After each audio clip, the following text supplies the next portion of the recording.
travail en animalerie est un travail qui au premier abord peut sembler très agréable, qui en réalité est un travail assez exigeant, exigeant dans le sens où il faut, avant de vendre les animaux, s'en occuper, les nettoyer, nettoyer l'ensemble de l'établissement et pas uniquement les animaux. Il y a souvent une erreur d'imaginer qu'on va caresser les lapins le matin. On commence avant tout par évacuer les poubelles et changer les gamelles.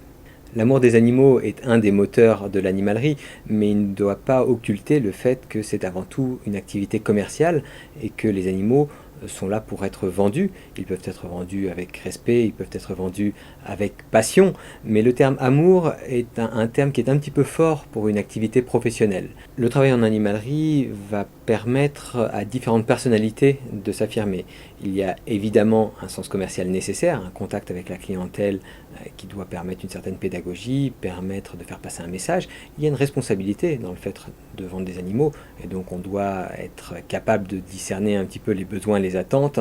Une capacité à apprendre également. Une capacité à apprendre est prépondérante, tout simplement parce qu'en animalerie, on passe son temps à faire un travail répétitif, et si au-delà de ce travail on n'arrive pas à emmagasiner un savoir-faire, et plus particulièrement sur les animaux qui me concernent, les reptiles, si on n'a pas ce sens de l'observation, le travail peut devenir assez rapidement lassant.